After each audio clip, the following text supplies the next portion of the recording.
நேயர்கள் அனைவருக்கும் அன்பு வணக்கம். நாம் இந்த காணொலியில் பார்க்க போகிறது சுமார் 70 அடி உயரம் கொண்ட சிவன் மற்றும் 30 அடி உயரம் கொண்ட நந்தி எங்கே இருக்குது, இந்த இடத்துடைய சுவாரஸ்யமான தகவல்களோடு நம்ம இந்த காணொலிக்குள்ளே போகலாம் வாங்க.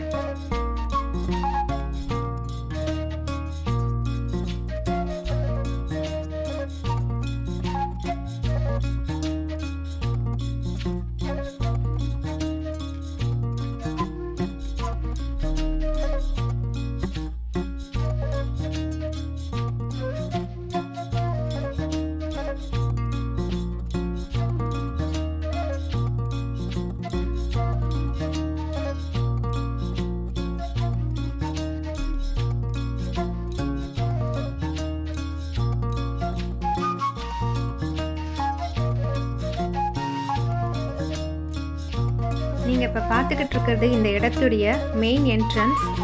இந்த இடம் எக்ஸாக்டாக எங்கே அமைஞ்சிருக்குன்னா சென்னை பெங்களூர் ஹைவேஸில் காஞ்சிபுரத்துக்கும் கொஞ்சம் முன்னாடி இருக்குது. நாங்கள் இந்த இடத்துக்கு போகிறதுக்கு இங்கே இருக்கிற செக்யூரிட்டி ஸ்டாஃப் கிட்ட பர்மிஷன் வாங்கிக்கிட்டு தான் உள்ளே போனோம். இப்போ நீங்கள் பார்த்துக்கிட்டு இருக்கிறது நந்தியோட பின்புறம். அங்கேருந்து இடது பக்கமாக போனோன்னா நிறைய செடிகள் மரங்கள் ஒரு கார்டன் அரேஞ்ச்மெண்ட்டில் இருந்துச்சு. இந்த இடத்த பற்றி சொல்லணுன்னா இது ஒரு கோயில் கிடையாது, இது ஒரு நினைவு தலம் அப்படின்னும் சொல்லலாம். எதற்காக இந்த உருவ அமைப்போடு அமைச்சிருக்காங்க அப்படிங்கிற வரலாறும் நமக்கு தெரியாது. இங்கே இருக்கக்கூடிய நந்தி சுமார் 25 முதல் 30 அடி உயரத்தோடு அமைச்சிருக்காங்க. இந்த இடத்துல பார்த்திங்கன்னா இன்சார்ஜ் அப்படின்னு சொல்லிட்டு யாரும் இல்லை. நாங்கள் போகும்போது செக்யூரிட்டி ஸ்டாஃப் மட்டும் இருந்தாங்க. அவங்க கொடுத்த சில தகவல்கள் அடிப்படையிலையும் கூகுளில் சர்ச் பண்ண சில இன்ட்ரெஸ்டிங்கான ஃபேக்ட்ஸை வச்சும் நான் இந்த வீடியோவை மேக் பண்ணியிருக்கேன். எனக்கு கிடைச்ச தகவல், அதாவது அங்கே செக்யூரிட்டி ஸ்டாஃப் சொன்ன தகவல் என்னென்னா, இந்த இடம் சங்கர மடத்துக்கு சொந்தமான இடம்னும் அவங்க தான் இந்த இடத்த கட்டி மெயின்டைன் பண்ணிகிட்ருக்கிறதாவும் சொன்னாங்க. இது ரொம்ப ஒரு அழகான இடமா இருந்தது. அது மட்டும் இல்லாமல் அமைதியாகவும் இருந்துச்சு. இப்போ நம்ம பார்த்துக்கிட்டு இருக்கிறது நந்தியுடைய முன்புறம். இது சுமார் 25 முதல் 30 அடி உயரம் இருக்கும் அப்படின்னு சொல்கிறாங்க. இந்த இடத்த பற்றி இன்னொரு தகவல் என்ன சொன்னாங்கன்னா, இதுக்கும் உள்ளே போனோன்னா நிறைய மாடுகளை வச்சு பராமரிக்கிறதாக சொன்னாங்க. அதாவது நம்ம தமிழில் கோசாலைன்னு சொல்லுவோம். அந்த இடமும் இருக்கிறதா சொன்னாங்க. இப்போ நம்ம பார்த்துக்கிட்டு இருக்கிறது 70 அடி உயரம் கொண்ட சிவனுடைய சிலை. இந்த சிவன் சிலையை சுற்றி ஒரு தொட்டி போல் அமைப்பு இருந்தது. அந்த தொட்டியில் தண்ணியை சேகரித்து வச்சுருந்தாங்க. நாங்கள் காஞ்சிபுரம் போகிற வழியில் இந்த இடத்த பார்த்தோம். என்ஹெச்லேருந்து பார்க்கும்போது இந்த 2 பெரிய சிலைகள் மட்டும் தெரிஞ்சது. ஒரு வேளை கோயிலாக இருக்கும் அப்படிங்கிற எண்ணத்தில் தான் நாங்கள் முதல்ல போனோம். மெயின் ரோட்லேருந்து பார்க்கும்போது எக்ஸாக்டாக இதனுடைய மெயின் என்ட்ரன்ஸ் தெரியலை. ஒரு சின்ன ரோட் மாதிரி லெஃப்ட் சைடில் கட் ஆச்சு. லெஃப்ட் சைட் டேர்ன் பண்ணி 5 to 6 மினிட்ஸ்க்கு அப்புறம் தான் இதனுடைய மெயின் என்ட்ரன்ஸே நாங்கள் ரீச் பண்ணோம்.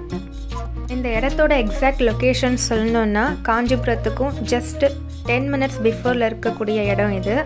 அங்கே இருக்கிற லேண்ட்மார்க்கை பற்றி சொல்லணுன்னா எல்என்டி ஃபேக்ட்ரிக்கும் நெக்ஸ்ட் வரக்கூடிய இடம் தான் இந்த நந்தி சிவன் ஸ்டாச்சு இருக்கக்கூடிய இடம். இங்கே பெரிய சிவன் சிலைக்கு கீழே நிறைய சின்ன சிலைகள் அமைக்கப்பட்டிருந்தது. அது எதற்காக அமைச்சிருக்காங்க, அது என்ன சிலைகள் அப்படிங்கிற விவரமும் எனக்கு தெரியலை. இந்த சிலைகளுக்கு கிட்ட போய் பார்க்கும்போது தான் தெரிஞ்சது எதற்காக இந்த சிலைகள் இங்கே வச்சுருக்காங்க. அது மட்டும் இல்லாமல் ஒவ்வொரு சிலைகளும் ஒவ்வொரு திசையை பார்த்து இருந்தது. அதுக்கான காரணமும் தெரிய வந்தது. அது என்ன காரணங்கிறத பார்த்து தெரிஞ்சுக்கலாம் வாங்க. இந்த இடம் ரொம்ப பச்சை பசுமையாகவும் நிறைய மரங்கள் செடிகள் மலர்கள் போல இயற்கை அழகோடு இருந்துச்சு. நாங்கள் இந்த இடத்துக்கு ரீச் பண்ணும்போது காலையில் ஒரு 10 மணி இருக்கும். நாங்கள் போனது சம்மர் டைம்ங்கிறதுனால சூரியனோட தாக்கம் அதிகமாகவே இருந்தது.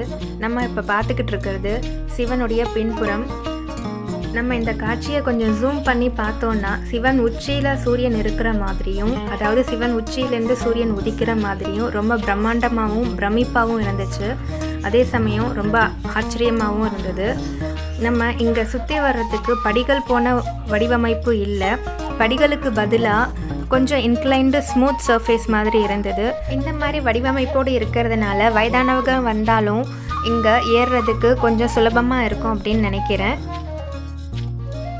இப்போது அங்கே இருக்கக்கூடிய சின்ன சிலைகளுக்கு பக்கத்தில் போயிட்டுருக்கோம். அங்கே கிட்ட போய் பார்க்கும்போது தான் தெரிஞ்சது அங்கே இருக்கக்கூடிய சிலைகள் எல்லாமே அஷ்டதிக்கு பாலகர்கள். அதாவது நம்ம ஹிந்து மதத்தில் அஷ்டதிக்கு பாலகர்களை நம்ம எதற்காக குறிப்பிடுவோம்னா ஒவ்வொருவரும் ஒவ்வொரு திசைகளுக்கு அதிபதி அப்படிங்கிற மாதிரி நம்ம வழிபடுவோம். வீடியோ எடுக்க ஸ்டார்ட் பண்ணும்போது இங்கே இருக்கக்கூடிய சிலைகளுக்கு கீழே இருக்கக்கூடிய பெயர்களை நான் நோட் பண்ணவே இல்லை.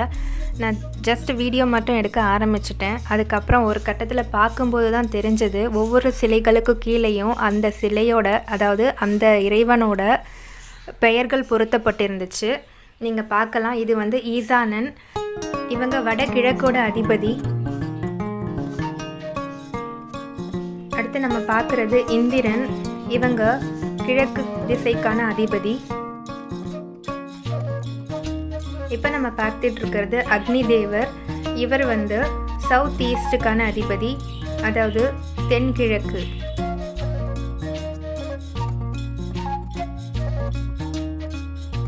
இப்போ நம்ம பார்க்க போகிறது யமன், இவங்க வந்து தெற்கு திசைக்கான அதிபதி.